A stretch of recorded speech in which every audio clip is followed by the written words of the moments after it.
이 시간 하나님께서 저에게 허락하신 말씀은 요한복음 4장 38절의 말씀입니다. 요한복음 4장 38절입니다. 다 찾으신 줄 알고 제가 모든 분들을 대표하여 봉독하도록 하겠습니다. 내가 너희로 노력하지 아니한 것을 거두러 보내었노니 다른 사람들은 노력하였고 너희는 그들이 노력한 것에 참여하였느니라. 아멘.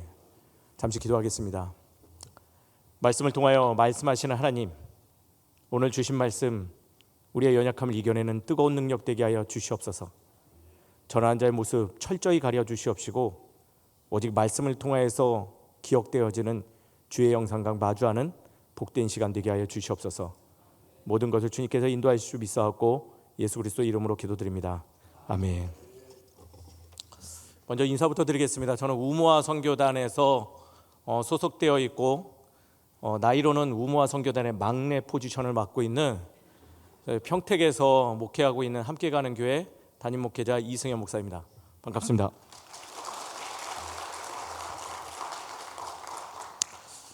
설교에 앞서서 좀 억울한 게 있어서 먼저 커밍아웃을 해야 될 것 같습니다. 오늘 설교하게 된 이유가 아무리 생각해봐도 먼저는 하나님의 은혜이기도 하지만은 나이에 밀려서 하게 된 것 같습니다.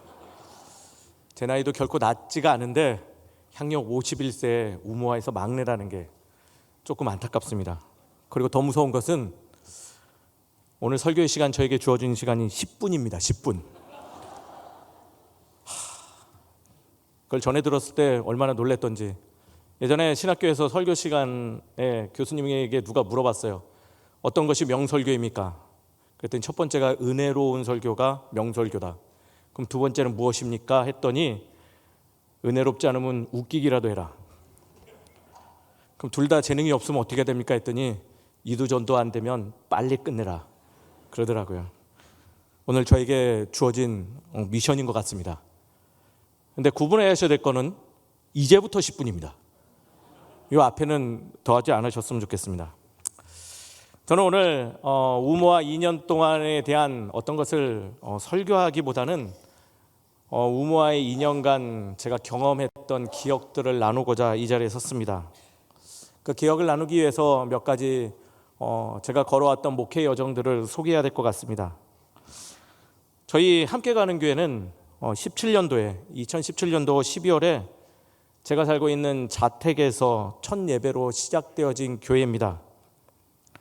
저희 아내도 겨우 몇 해 전에 알게 됐지만은 제가 한때 굉장히 보기와 다르게 촉망받던 목회자인지라 속된 말로 프로필이 굉장히 좋은 목회자입니다. 박사과정도 이수하고 그리고 일찍이 동기들보다도 먼저 서울 명목동 서재에 재정도 넉넉한 교회 담임 청빙을 받았으니 어찌됐든 그것만으로도 굉장히 능력 있다 할 것입니다. 그러나 2017년도 전에 갑작스러운 아버님의 죽음과 그리고 죽음 이후에 똑같은 강대상 위에서 설교했던 창세기 12장에서 1절에서 3절까지 말씀이 갑자기 저의 선택들을 트는 그러한 일이 벌어졌죠. 내 본토 아비의 집을 떠나 내가 명한 그 땅으로 가라라는 하나님의 말씀에 목회자로서 단 한 번도 시도해 본 적이 없음을 그날 처음 깨달았죠. 그래서 아내를 이렇게 관찰해 보니 담임 목사 청빙에 대해서 잘 모르는 것 같기도 하고 그리고 내가 그래도 명색이 목사인데 라는 생각에 청빙을 하루아침에 거절하고 개척하겠다 마음먹고 연고 없는 곳 평택으로 이주해서 개척한 것이 저희 교회의 첫 시작입니다. 후원하겠다는 분들도 거절하고 개척 멤버도 없이 저희 식구 단 4명, 그때 지금 올해 참석한 초등학교 3학년의 저희 둘째는 당시에 102일 되었었던 신생아였죠. 그렇게 시작했던 목회의 길 호기롭게 출발했지만 녹록치 않았습니다. 혼자서 아무도 없는 예배당에서 설교해야 했었고 그 1년간의 시간은 저의 마음을 움츠러들기에 부족함이 없었습니다. 1년이 지난 언제 실수인지 의도인지 여전히 모르지만은 한 분이 교회 예배당으로 들어왔고 그분을 출발로 이제 기도처에서 교회가 되는 시작점이 됐습니다. 하나님의 은혜로 1년 만에 그래도 세례교인 수 15인을 넘기게 되어진 그 교회는 노예에 드디어 등록하게 되어졌는데, 이제 좀 뭔가 해볼 만하다라고 생각했던 그때 엄청난 일이 터졌습니다. 뭔지 아실까요? 코로나가 터졌습니다. 하루아침에 모든 성도들이 다 사라졌죠. 어렵게 모였던, 그리고 나름대로 뜨거운 열정을 가지고 했던 그 모든 수고가 물거품 되는 것 같았습니다. 그래도 아까 뭐라고 했죠? 제가 어떤 목회자라고요? 촉망받고 능력 있는 목회자였습니다. 이거 잊으시면 안 돼요. 제가 그렇게 안 보여도 스스로 그 자부심으로 살고 있습니다. 코로나 때 재정이 하루를 멀다 하고 위협으로 다가올 그때 취직하게 됐습니다. 능력이 좋았던지 취직한 회사에서 인정받고 놀랍게도 대기업으로 스카웃되기 시작했어요. 그리고 어느 순간 목사님들이 저를 이렇게 불렀어요. 역시 능력 있는 목회자구나. 경기노예 안에서 능력 있는 목회자로 그때부터 다시금 별명이 변경됐습니다.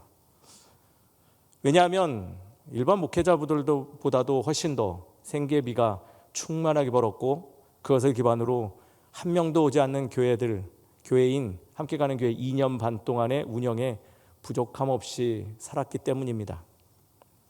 그러나 정작 그때는 몰랐습니다. 그게 위기인지를.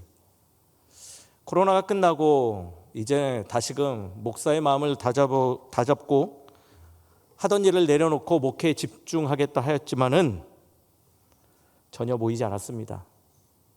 많은 성도들은 여전히 모이기를 주저했고 함께 예배드림에 대해서 기쁨이 적었던 거죠.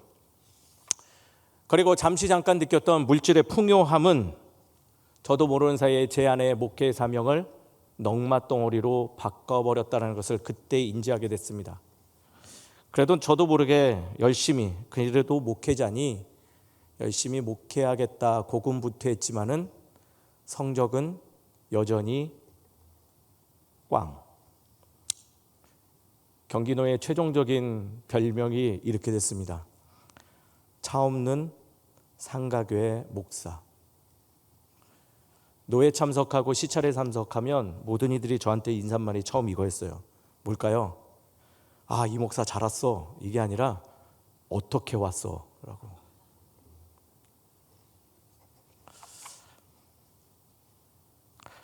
부끄럽지만 그때 타협하고자 하는 마음도 잃었습니다. 어떤 목회자들처럼 큰 교회 가서 사연팔이하며 후원 받아볼까 라도 생각도 해보았고 해보려고 시도해봤습니다. 근데 아쉽게도 저는 그걸 못하는 사람이었습니다. 왜냐? 제가 불쌍해 보이지 않아요. 아무리 어려운 얘기를 해도 그런 분들 있잖아요. 아무리 아프다고 해도 피를 철철 흘리지 않는 이상은 아프다고 인지 못하는 사람이 저였던 것입니다. 그렇게 시간이 흐르니 목회 소명도 깜빡깜빡거리고 위기를 맞고 있었죠. 그때 우모의 제의를 받았습니다. 자존심도 많이 상했어요. 능력 있던 목회자였는데 내가 어쩌다 이렇게 됐을까?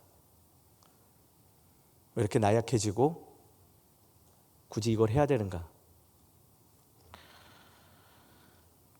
그래도 어렵게 마음을 결정하고 지금 수원에 위치한, 영통에 위치한 우모와 성교센터로 이 앞에 계시는 배성태 목사님 뵈러 그때 갔습니다.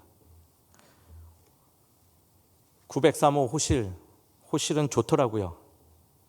왜냐? 제가 9월 3일생이거든요. 그 문을 열었는데 한 노인분이 이렇게 서 계셨어요. 죄송해요, 목사님. 그때 당시에는 그냥 불편해 보이는 한 어르신으로밖에 보이지 않았습니다. 그리고 약 1시간 정도 나눔을 가졌죠. 그때 우모에 대해서 소개하며 오늘 저희가 읽은 이 본문 요한복음 4장 38절의 이야기를 처음 저에게 소개해 주셨어요. 그리고 저는 충격을 받았습니다. 인간의 눈으로 볼 때 이제는 모든 것을 지난 마지막 삶의 마지막 여정을 지내고 있는 분이 저에게 말씀을 소개하고 녹초가 되도록 우리가 복음 전해야 될 이유를 설명한 것은 저에게는 엄청난 기억으로 남게 됐습니다. 생각해 보니 단 한 번도 그렇게 사명을 붙들고 목회 임하기보다는 제 능력 믿고 저의 스펙과 저의 애씀으로 나왔던 그 목회의 여정들이 부끄러워지기 시작했습니다. 그래서 그날부터 우모아에 가서 조금은 더 배워야 되겠다는 생각으로 우모아를 처음 하게 되었죠. 능력 있는 줄 알았는데 철저히 능력 없는 존재라는 걸 알았어요. 처음 경희대로 전도를 나갔는데요, 제 성적은 5명 목회자 중에 꼴등.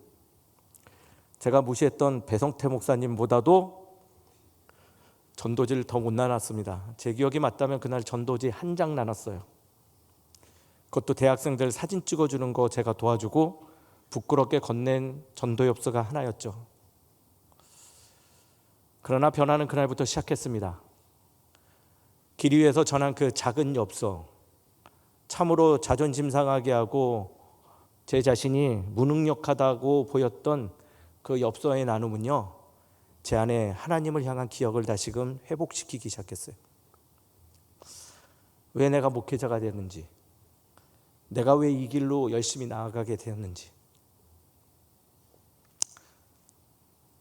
저에게 우모아는 기억입니다. 그 기억은 전도가 되었고 어느 순간 한 영혼 한 영혼이 다시금 보이기 시작했고, 제가 모르는 이름 모를 이들에게 저를 세우신 하나님을 증거하는 출발점이 되었죠. 지난 2년간의 기억, 참으로 저에게 힘이 되는 기억들이 있습니다. 수원역 플랫폼에 무릎 꿇고 있었던 20대의 한 여인, 그녀에게 전했던 전도 편지 한 장. 그녀가 지금 어떤지 궁금합니다.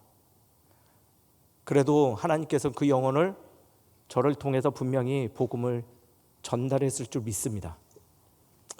생기를 잃고 걸어가던 한 40대 중년, 그에게 건넨 전도엽서 절벽, 그거를 받고 100여 미터 갔던 그가 다시 뛰어와 다시금 다른 전도엽서를 달라 하며 또 다른 이야기는 무엇이냐 물었던 그분도 제 기억에 남습니다.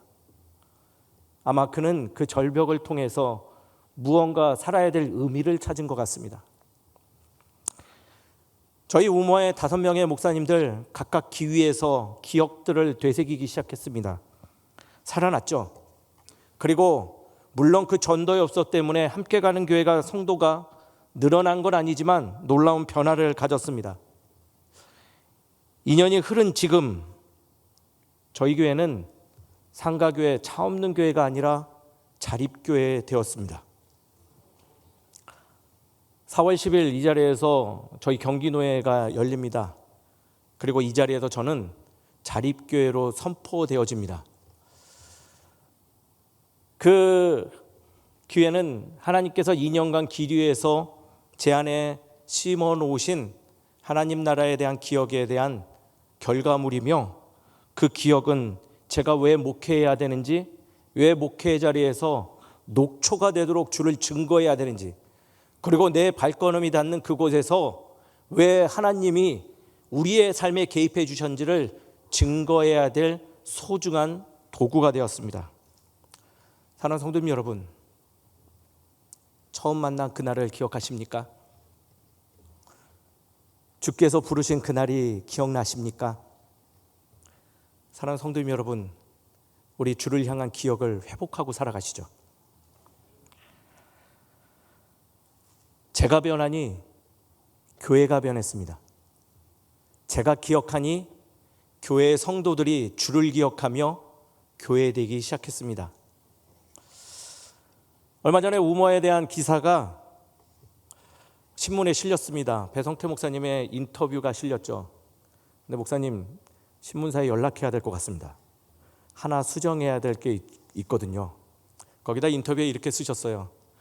우모와의 목회자들이 참으로 열심히 했는데 30가정이 아직 안 되었다라고 했는데 목사님 됐습니다.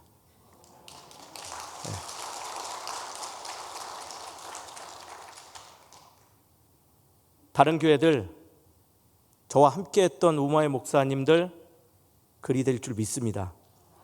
왜냐하면 우리가 기억하는 것을 분명히 서로 증인되었기 때문이죠. 말씀을 정리하죠.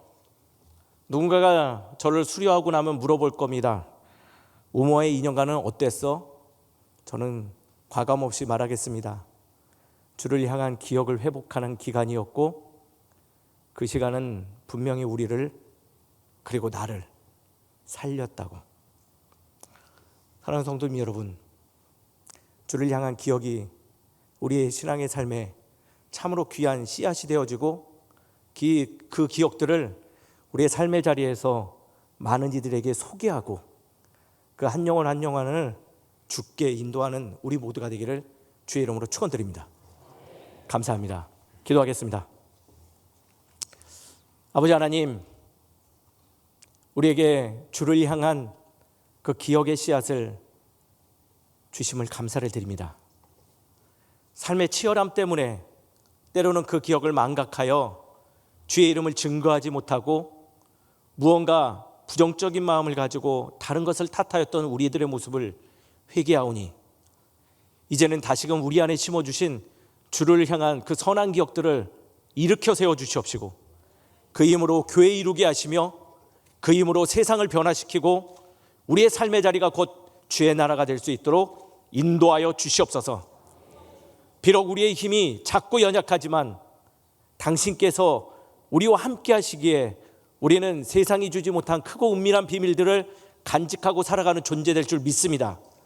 주님, 증거하는 삶을 허락하여 주시옵시고 그 기억이 우리의 삶에 진실된 기둥 되게 하여 주시옵소서.